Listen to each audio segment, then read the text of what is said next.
Welcome to the Called to Defend podcast, where before you sit two men with game far surpassing that of Solomon. I am Caleb Elliott, and this is Josh Davis. Josh, how are you? Excuse me?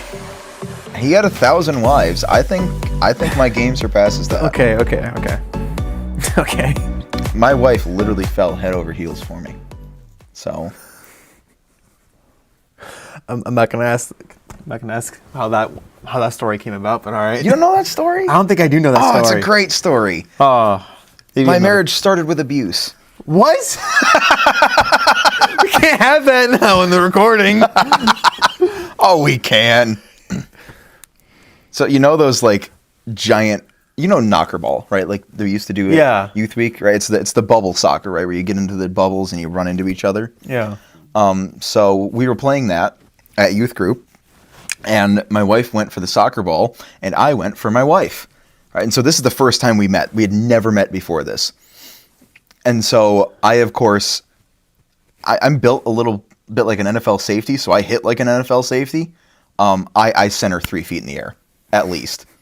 And so she bounces end over end, heels, literally head over heels, right? Just end over end, and then gets stuck on her head. So now she's heels over head. Right, exactly. So she's heels over head in love with me.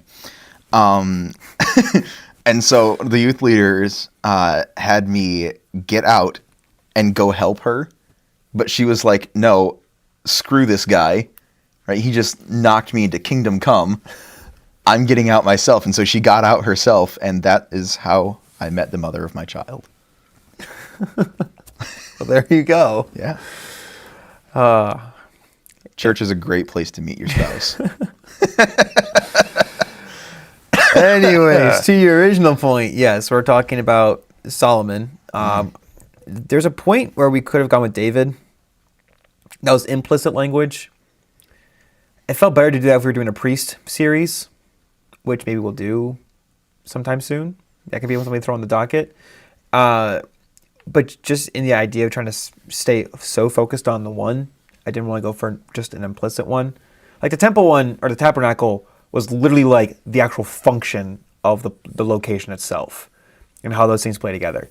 And so you have priestly figures on mountains, but now we're starting to get into priests and prophets and mountains all together with tabernacle. And then you're just, it becomes, as it is, the whole biblical narrative is tied together. But eventually it becomes like, we're just going to go through the entirety of the Bible.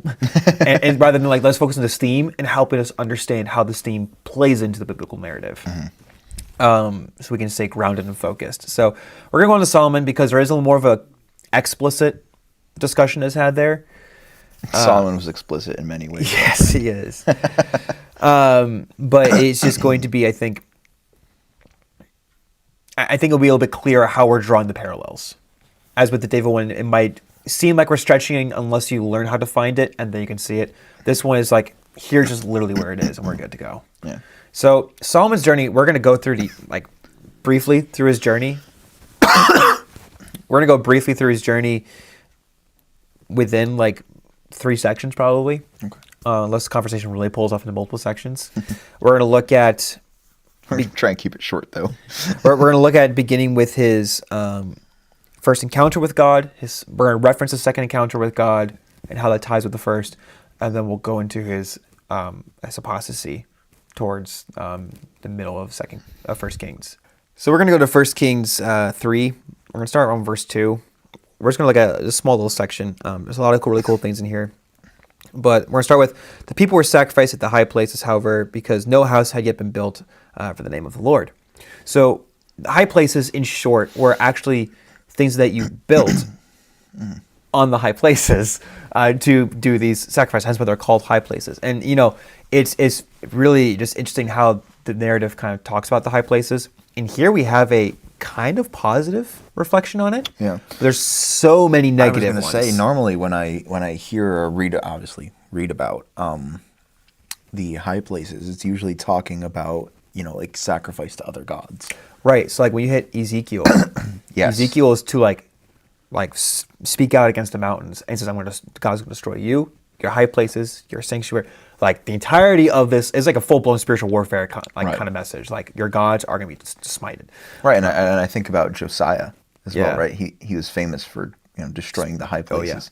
Because they were attributed to these other deities. Yeah. And so here, though, you had them doing it to Yahweh, which the question is kind of like, the reason why there's a weird question about this is that later on you see him in front of the Ark of the Covenant.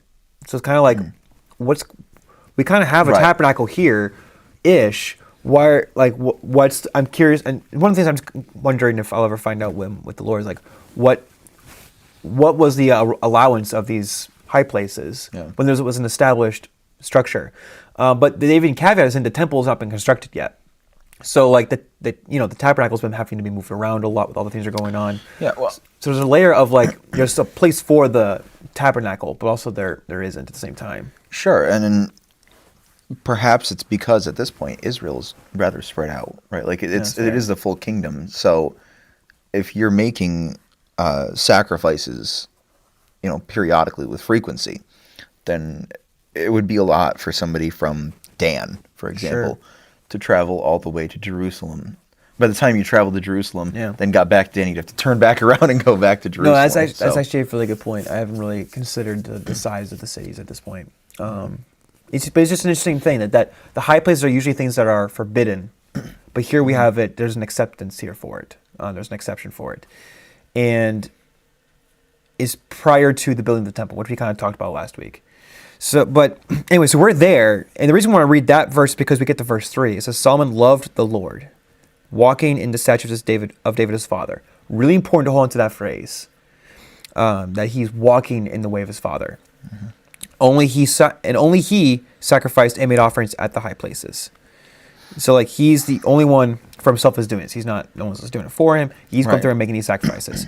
So we get to verse 4, and it says, and the king went to what we transliterate as Gibeon, or Givon, to sacrifice there. Now, what's fun about Gibeon is that also means, like, the highest place. So it's the highest place on the high place. There you go. And so it's like the place. So, like, in that region, it'd be like the place to go. Right. So it makes sense for a king to want to do this. It makes sense for him to do it. So he's there, and he's making the sacrifice. And so for that was the great high place, is what we finished with verse 4, referring to Gibeon. So it's the great high place, hence its name. HCSB translated as most famous high place. Interesting. I don't know if that'd be a good way to go with it. But it continues. Well, I mean, HCSB kind of translates more and does the legwork for you. Sure. Right? So sure. But you keep going. It says Solomon used to offer 1,000 burnt offerings on that altar. Dude. One for each long woman. Day. One for each woman. But, like, this is before that.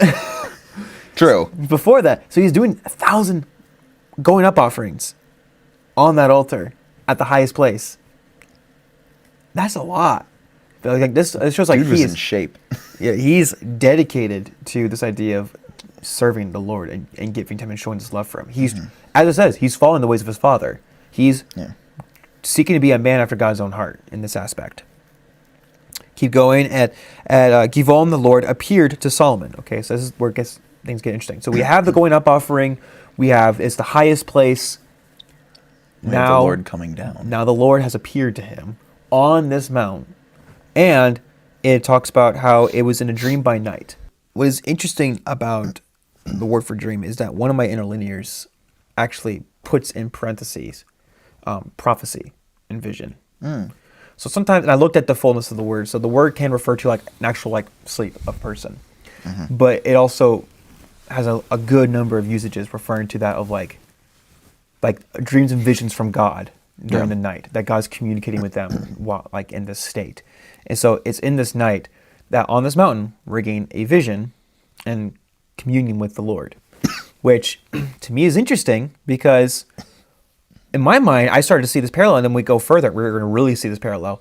We're getting a new Adam-esque type of language here. Because we have a mountain. Yeah. We have a dream.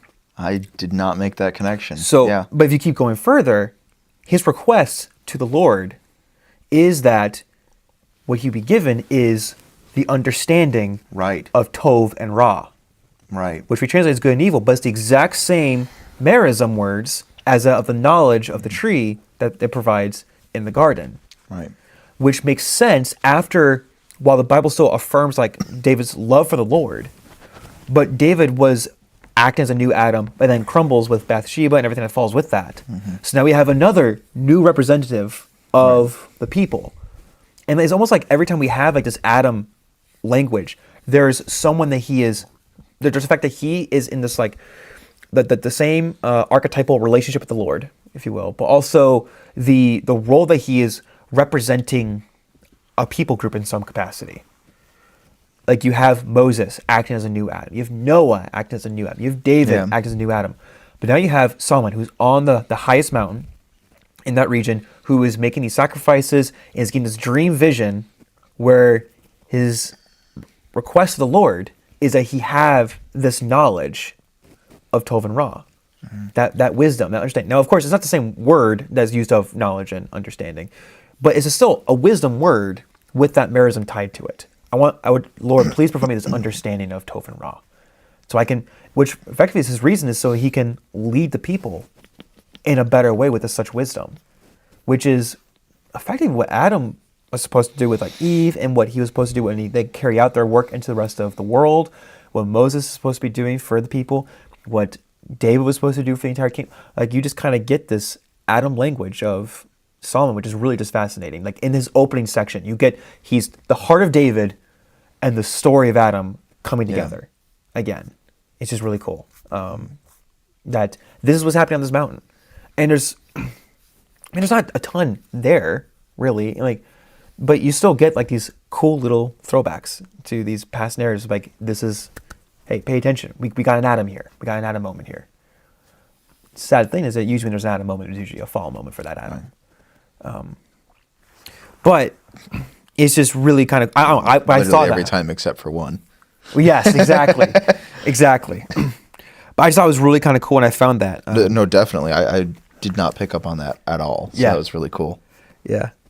So let me see here. So his request is that give your servant therefore an understanding mind to govern your people. Again, so this is understanding. His desire is to govern the people the way that God would want him to, with the wisdom of God. Please basically give me your wisdom to serve them. Exactly. To serve. Which, think about like, from a wisdom literature application point, especially as church leaders of some capacity, or even like in us like small group leaders, that should be our desire, is to have the wisdom to lead people. Right. Now, even as men who, in your case, you have wife and child, and I desire for my girlfriend and I to get married, and we have children, we also need to have wisdom, God's wisdom, to lead them in those things.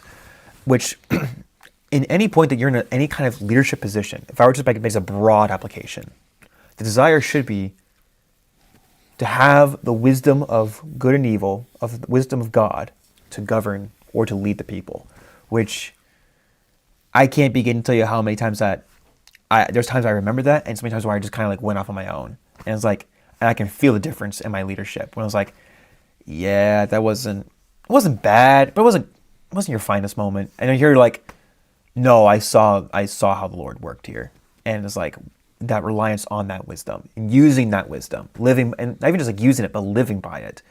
Because that wisdom is not just that head knowledge, it's that wisdom plays out in the way that you live, and you like even just listen to other people, like knowing when not to speak, when to listen. Right. I do a lot of that this series.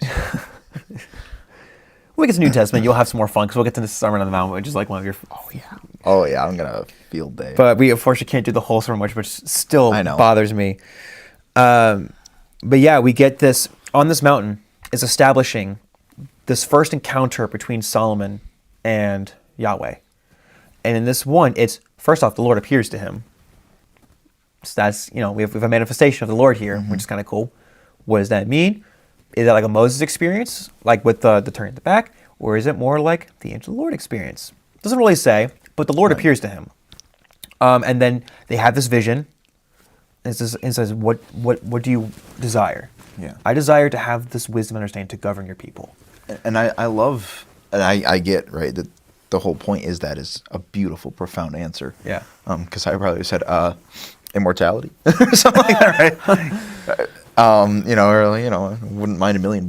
Actually, I'd probably aim a little higher than that. Oh, he already gets that later. Exactly, right, yeah.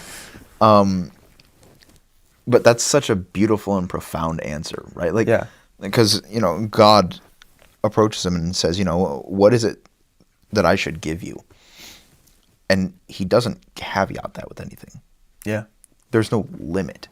Right? So theoretically, right, Solomon could say, make me into a god. Right now, He wouldn't we don't do that. No, he wouldn't do that. But there's no caveat given. Right? 'Cause he Solomon knows- can give any answer. And Yahweh's doing this because he knows the heart, which is what it gives that caveat. That it gives that caveat the heart posture of Solomon at this time. Right, exactly. But that's kind of what I'm getting at, right? There's no verbal like, and don't ask for this, because he knew Solomon wasn't going to. Yeah. Because he knew that beautiful and profound answer that he's going to give. As one of the things I remember praying for back in my undergrad was, Lord, I know our desire is to be more like Christ. And I'm not going against that at all. But Lord, I would really love to have a heart like David. In the idea of like, because I know that ultimately we're going to be like Christ, and that Right. Christ has that heart. I also know that knowing that I have that moral failing so often, that Christ exemplifies that David far greater. Right. I would be like, can you give me to at least that part? Exactly, and that's what is so beautiful about Christ, right? We talked about how he's the new Moses, and we alluded briefly to the fact that he's really the new everything. Yeah, He's the new Adam, he's the new Moses, he's the new Abraham, he's the new David, New Israel. Solomon, new Israel, New temple, right? high new, priest, new Ezekiel, everything. new Jeremiah, right? Pretty much All of the prophets, new Tanakh. right? Exactly, he is the new, right? And that's kind of the whole point. But just as you're saying there, right? He's got the heart of David without the drive, without the giving into the passion. Yeah. Right? He's got the wisdom of Solomon without giving into the pride. Right? Excuse me. He's got all of these things, all of these positive traits with none of the flaws that can possibly come as a result of those traits becoming less positive. Yeah. Right? Because obviously David loved very passionately, which means he got himself into trouble. Right? Solomon was a very, very wise individual, to his detriment sometimes. Yes. Right. So there is, because he would put wisdom like above the right thing to do. Right. Like, this is the politically wise thing to do, but is it the right thing to do? No.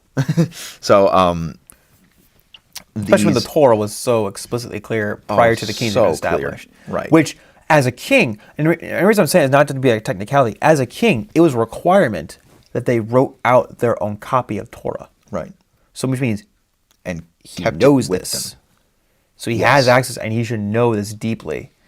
And But I know knowing it does not mean practicing. I know, right? and that's the hard thing, is that there's so many things that we just know, we don't practice. Or we know we shouldn't practice, but we do anyways. Yeah.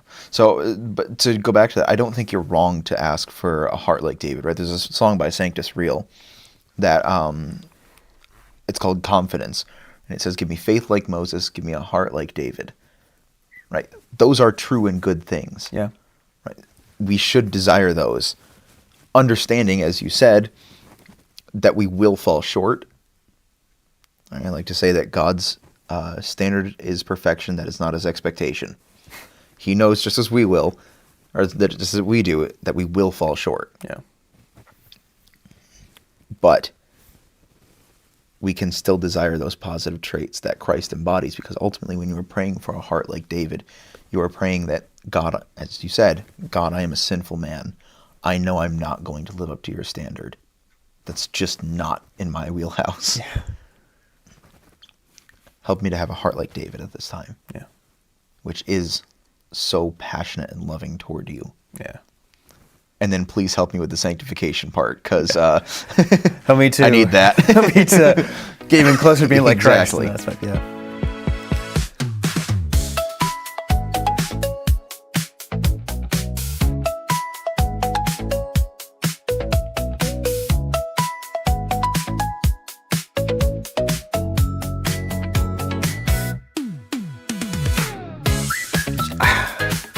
I've read these passages so many times before, but it's never really clicked. Like, and just when I just caught that Adam language, I was like, oh.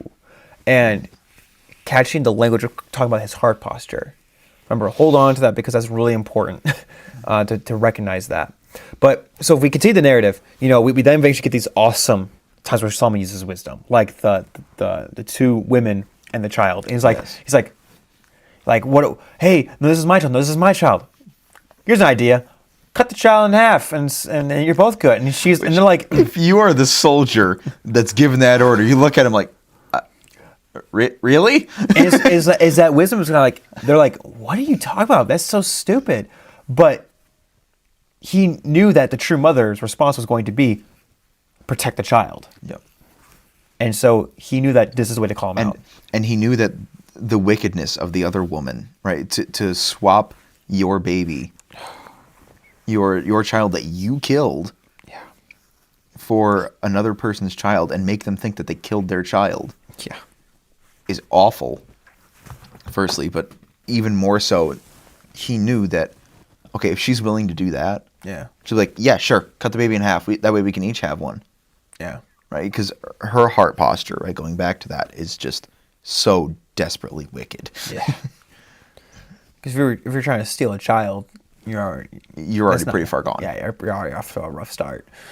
But you just get these awesome moments of like him using this wisdom. But they also get the moments where he's now starting to build up the kingdom, which on one is kind of like awesome, not awesome, because if you consider Torah, you're starting to build up the kingdom in ways you probably shouldn't be building. But again, it's that he's using that wisdom for the political side. Ecclesiastes 2 intensifies. Right.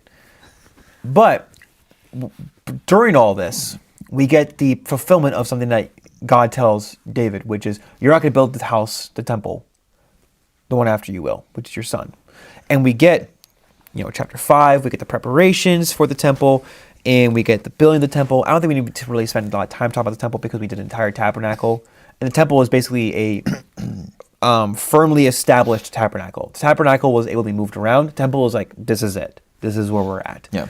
And so within the temple, like you still get the 6th and the 7th pattern with these proclamations that Solomon makes regarding the temple. And the 7th one also deals with resting.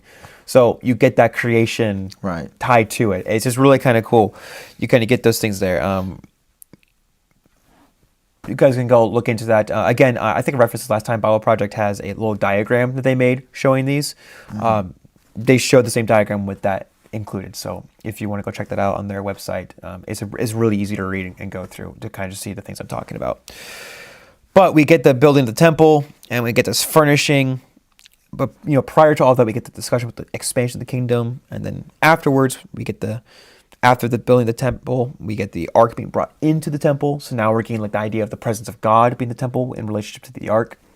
So we're getting all this language of like tabernacle. Things should be great. Things should be in an awesome spot. However, if we remember the Eden pattern that we've talked about in various stuff before, the if you will, the serpent and Eve pattern, there's frequently a establishment of an Adam, an establishment of creation at the same time, or a sacred space. God's filling that sacred space. Things are good, there's rest, and then something changes. Yeah. So you can go through like 5 through, I think it's like 9 or 10 is when it gets to the whole discussion about like the temple itself. Chapter 9, you get within the temple, Yahweh appears to Solomon again. That's really important to recognize that he appears again, because in chapter 11, God specifically mentions, I came to you twice before. And so you know that these two events, there's the chapter 3, so on Gibeon, and then after the temple's been established. Yeah. Okay. So both those there. And what's cool is in both of those chapters, God says that he's going to provide this blessing to him, but he caveats it by saying that is if you continue to follow me and are dedicated to me. Mm-hmm. If you don't, I will keep my promise to David that you'll reign, but after you, this kingdom's going to fall apart. Yeah. And by that, I'm going to divide them, and someone from your line, because they're from the line of David, will reign here, but you're not going to have the whole kingdom. Right. So I'm keeping my promise to David, but I'm not doing it in the way that you'd want it to be. So you decide, do you want the whole kingdom to be unified together, or we're going to break up into parts? Mm-hmm. And so that's caveated both times with this promise. So we get to chapter 11 then. This is after he has his encounter with the Queen of Sheba, and then you see more about his great wealth, which, as a king, good on one hand. As an Israelite king, Not great. we're in a problem spot right now because the Torah makes it very clear: should not accumulate all this money, a lot of wives, a lot of horsepower, literally, and all these things, because the idea is it's supposed to be a kingdom that is fully reliant on God. What's interesting is that there was times when they weren't even really supposed to take censuses of the army because David gets in trouble for that. exactly because it was a showing of lack of trust of the numbers that God has already provided. It's like, hold on, you know the how this lesson of works. Gideon, right? You Yeah. know how divine conflict works. The gods, aka I, decide if you're going to win or not. You're doubting me. You're trying to take this in your own hands. Right. And David, like you said, David gets in huge trouble for this. That plays into Torah, which is the very thing that Solomon, who is this wise person, is living out the wisdom he's given, but also not at the same time. And we see where that changes in chapter 11, where things just take a huge, huge turn.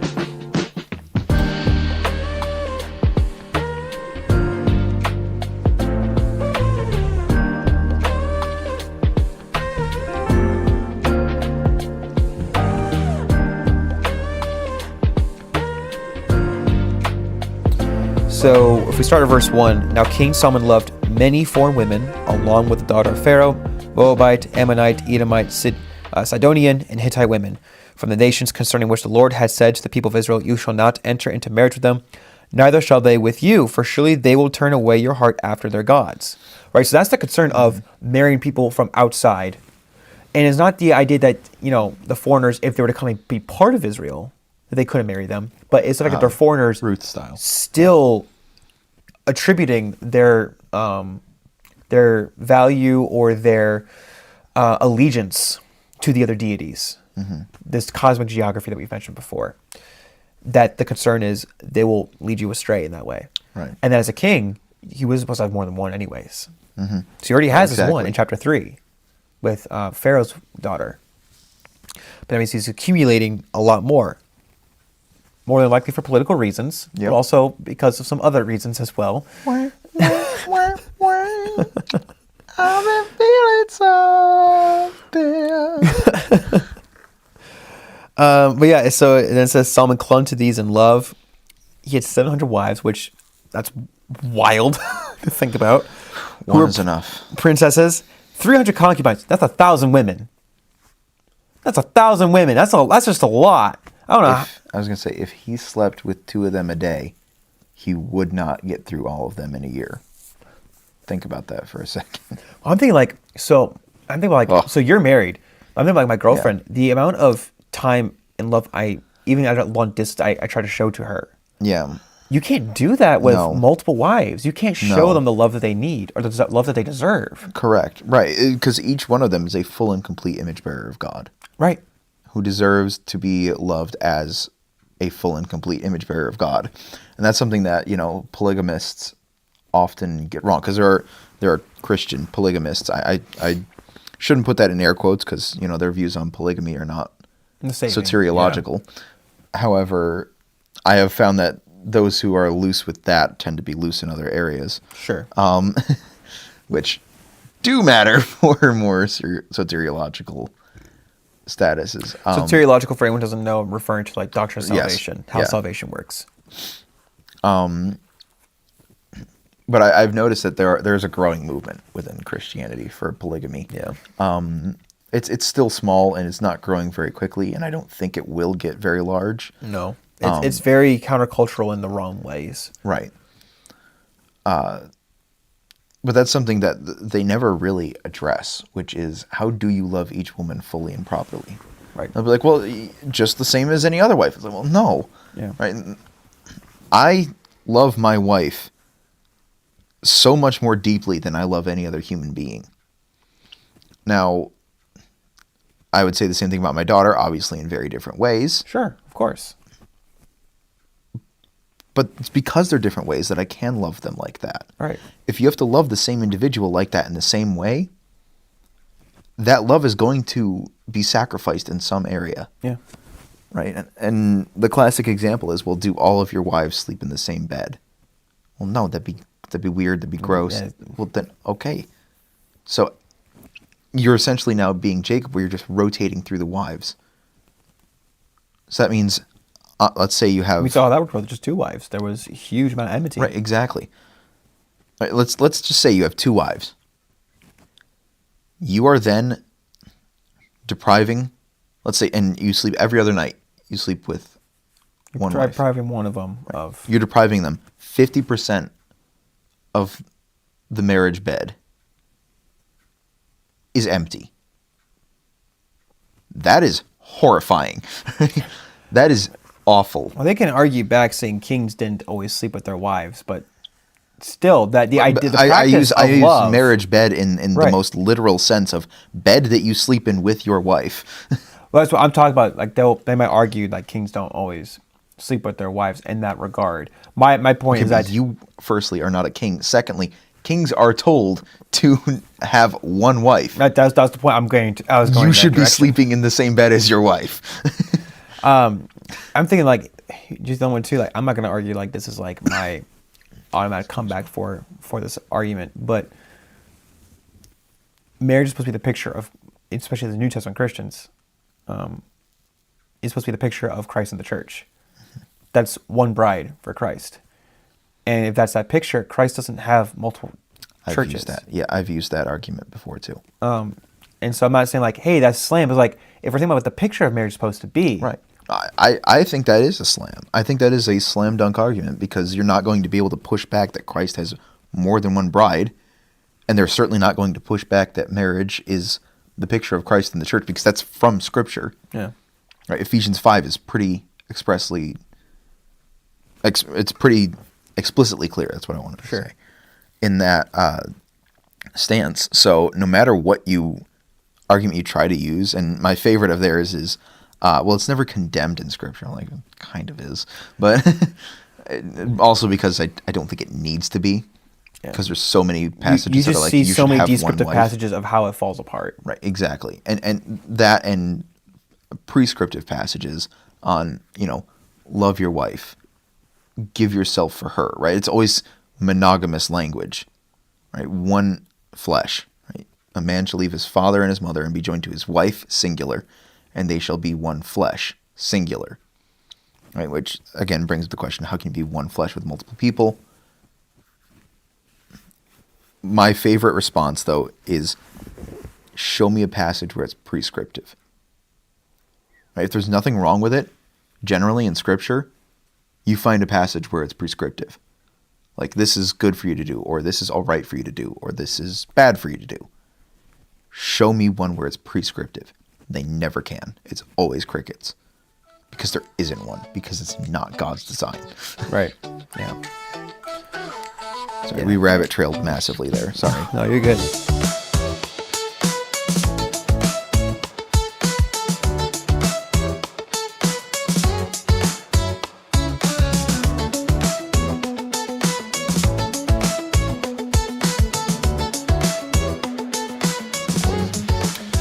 So if we continue on with verse 4, for when Solomon was old, his wives turned away his heart after other gods, and his heart was not wholly true to Lord his God.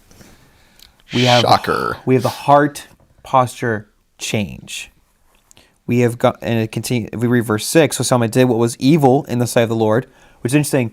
I heard from one scholar and read from another scholar that frequently you see the word evil in the sight of the Lord. Majority of the cases is actually tied to worship of other gods. Like that is like, especially as an Israelite, you have completely turned away from. Now, that's not to say the other ones aren't evil, but like that's almost always what that's tied with is idolatrous worship of something else. That's not Yahweh's. That's not Yahweh God. But it says that he did evil in the sight of the Lord and did not wholly follow the Lord as David his father had done. We've gone from had the heart that his father David had to now he's nothing like his father David. Yeah. There's a huge, huge switch in his heart posture. Well, and we didn't get to it, but even in First Kings, he talks about that desire to be like David. Yeah. And I think that just goes to show when you are far from God, right? Because he's not on the high places here, right? So if we're gonna kind of keep with the mountain theme, right? When he's on Gibeon, he is close to God, right? Very close, like literally communicating with God. Yeah. He's wandered from God physically and ethically here. Mm-hmm. Right? And so when he's close to God, he says, I want to be like my father David. Sans the flaws. And now that he's far from God, I would push back and say, he is like David in some ways. Sure. Right? But not in the ways that actually matter. Right. Right? Not in the good ways, right? Not in the ways that the passage is actually talking about. Mm-hmm. Where it's saying he's not like his father David in that he does not have this loving, burning, almost jealous passion for God. Like even for David, when he was still in sin, his heart was still Right. for, like, there was that conflict, but his heart was still for God. Solomon has now turned totally Right. away from him. Yeah. It's not just like he's in sin and is like trying to hide it and like so trying to keep a relationship with God. It's like turned so far away. Mm-hmm. And that's where we get to like verse 7. Solomon built a high place. So he's built a high place for Chemosh, the abomination of Moab, and for Molech, the abomination for the Ammonites, on the mountain east of Jerusalem, which is technically a Mount of Olives. So on the Mount of Olives, he's now built these two high places mm-hmm. that are dedicated to Molech, which it's been known as to be like the god that has a statue that is burning and that you put children on to sacrifices, like these vile, awful things. Chemosh would be, I believe, based on which text? There's an ancient Near text. We actually have access to it in our account on Logos, where it's actually like the main text that talks about Chemosh, and actually a lot of the language is similar to the Bible, not in the idea of like sharing stories, but in the way they talk about conquest and how and then how this deity works. And so they're saying that this seems to imply that Chemosh is like the head deity. Gotcha. So he's the Yahweh of these people. Mm-hmm. Whereas Yahweh's like, there's no other one who I share with. Like, it's just me. Chemosh is like the head deity of his little pantheon within there. Gotcha. Then you go it's to like the Zeus. Yes. Okay. And so, or like in Jupiter, Canaanite and Ugaritic with El being the head god. Okay. But even in those texts, Chemosh is not the head in those texts, but he's the head of this one. It's based on the geography that they're in. Yeah. And so there's some things you can find about these different gods, and it's really kind of interesting just to kind of see the point being that the first command is to have no other Elohim before him, and then not to make engraven images. And now you're making high places with probably engraven images dedicated to these other beings. And this is part of his completely turning away. Like now he's making not even just like a different god that he's like focusing to worship on. He's worshiping like a god for like almost like every wife that he's like following. Like he's basically embracing the entirety of the pantheon almost. Yeah. Like you're going across the different nations and what they follow. But I think another cool, really interesting thing here is that I said that it was that we're referring to the Mount of Olives, right? The mountain east of Jerusalem, which every commentary I've gone through and search engine refers to like that's the Mount of Olives. But it doesn't say that, and it calls the Mount of Olives other places. It actually says the mountain east of. The word east is actually a really important indicator for a person's relationship with the Lord in many cases. Okay. The idea of going eastward or facing eastward starts that there's the first the idea of like the garden being planted. But Cain is told that he's going to be sent east of Eden. And all these are ones we're talking about being east of this. If you're going east from, or like in Ezekiel, the priests in, I think it's chapter 8, 7 or 8, I think it's 8, where it says that they are bowing unto the sun with their backs against the temple facing east towards the sun. The idea of going eastward is the idea of is like tying back to what Cain had to go through, which is going away from Eden, going away from God's presence. Yeah. To go eastward in the idea of what your posture is to say that this person has gone away from the presence of God, which if you're focusing on these other deities, that makes sense. So the idea of like Mount of Olives is becoming east of Jerusalem, Mount of Olives has become, in the cosmic geography essence, a mountain not of Yahweh, but a mountain of pagan deities, Yeah. which is a vile, grotesque thing to be doing, especially as a king of Israel, whose very desire for wisdom was to govern the people as Yahweh would want. And now he's governing them away from Torah, Yeah. away from him, eastward, outside of the garden presence. It is right after we get the beautiful, maybe not right after, but after we get the beautiful establishment of the temple, God's second appearance to him, and God even calls him out saying, I appeared to you twice, and I told you how this is going to work. You've done this. We're going to divide this kingdom now. But it's right after that. It's the same thing with the Eden narrative. The establishment of creation, man's in the sacred space, there's rest. Tree. There's some kind of tree, some kind of temptation. And for him, it's a whole lot of temptation. All these pagan wives who are dedicated still to the gods. Right, and something that's interesting there is you talked about how he is basically running the gambit of the pagan gods, right? Yeah. He's also running the gambit of sin. Yeah. Right? He is coming up upon sin, and you can read this in Ecclesiastes. He's coming upon sin, upon indulgence, upon indulgence. And he's just going over all of them. And it's interesting teaching on the demonic series. Yeah. And the different demons and what they're associated with, and how some people link that back to the gods of the Old Testament. Sure. And it's kind of like, it's interesting to think about, perhaps, he's worshiping this god associated with this sin. Sure. Right? And then he's going to, Molech, for example, and he's worshiping that god by whatever depraved act was being done in that moment. Yeah. And is he just going, God by God, sin by sin.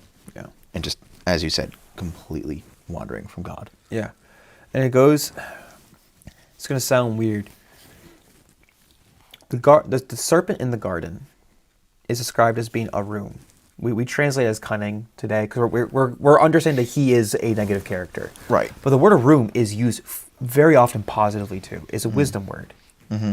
Which makes sense in Jesus' language, saying, be as wise as serpents, but as innocent as doves. Yeah. Because the serpent is a spiritual being who has the wisdom of Elohim. Like he has this Elohim wisdom. But he's using it in ways to get what he wants. He's not being that innocent dove.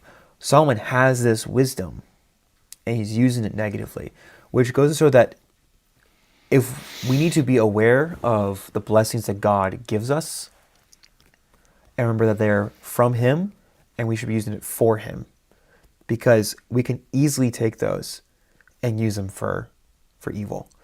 And because Solomon has this authority, as first off as king, so pretty much where we said it almost goes, but also because he's established a temple, he's done all these things, he has so much pull that he can lead an entire nation astray into pagan worship, which is like that one of those big tension within the rest of the books of the Kings and the Chronicles of these different kings. Some are okay, some are really awful. Sometimes there's a really good one that pops out and they're trying to bring things back, but the people are just being pushed more and more within their own land, not even in exile, in their own land, into not being the holy sanctified people. And so the mountain now, they're not even in this idea, they're not even not on top of the mountain, they're not climbing the mountain, they're at the base, as getting further and further away from it. Israel has gone to a point with this, especially at least with its leaders, where no one's on the mountain. No one's going up there because the leadership has pulled them away. Mm-hmm. Which, that, again, just stick to that general application of leadership as one Bible study leaders, but if with discussion we're having with our pastor about different kind of roles he wants us to consider, and just think about how roles are taken up. You see that across the world in our country, where you can have a church that's going well, but then a leader comes in, maybe with good intention at first, maybe not with good intention at first, but has his authority and has his wisdom. And whether they start off as a dove or start to slip into being more like a serpent in terms of the devil aspect, it goes into this really dark place. Yeah. And I mean, I don't want to end on a darker note, but that's where Israel's at the state of, like, throughout the kings. Right. You Yes. get you get those positive ones. There ones like Josiah, where he comes like, no, let's destroy it all. We found the Torah, let's destroy it all. We don't need us here. We got to follow him. But then things kind of go back in the same way, which then brings us to the point with Ezekiel. They're like, God's not here anymore, so we're gonna keep having these idols and all these things. It's like, you know why he's not there in that essence? Because you have all those idols. you have all those idols. You have done the very things that if you do this, I will not be there. But if you follow me, I will be with you. Right. I cannot have this pagan, depraved stuff in my presence. It's not going to go. It's not going to fly. Yeah. So perhaps it's not a dark note. Perhaps it's more of an advisory note. Maybe an advisory note, but also we can end with hopeful. We see that pattern, as we just mentioned before, like that Adam pattern. The question is still going to be, who's going to ascend that mountain so that way we can be in that presence of God, but not just temporarily. And there's still that one to come who is going to be on several mountains teaching from a couple different of them, doing some wild, cool things on a few of them, or after being on one. But then also is going to be the ultimate going up offering, so that we can actually be in that presence with him. And maybe that's a better place to end. Well, if you want to be filled with hope, feel free to hit that like and subscribe button and the bell so that you are always notified of when we post. Because we do a lot of this kind of stuff, as well as apologetics, polemics, Music videos. Music videos. That's right. We have two now. We've two now. That's right. I did listen to our second one. Give those a listen, because why not have a little fun in life? And ultimately, let us know what you think about the series thus far. I've thoroughly enjoyed it. I've learned quite a bit. I feel like I say that every time, but it's always true. I think we're going to turn a little bit towards the wisdom literature and how they look at Zion and Sinai. And that'll probably be our biggest next spot, I think. Cool. Which will be, we'll probably truncate to like 1, maybe 2 episodes. I think we'll kind of get the point. And then we can go to like the prophets, and then we can jump into the New Testament. It'll be fun. Lord willing. Yeah. But until then, as God wills it, we will see you in the next video.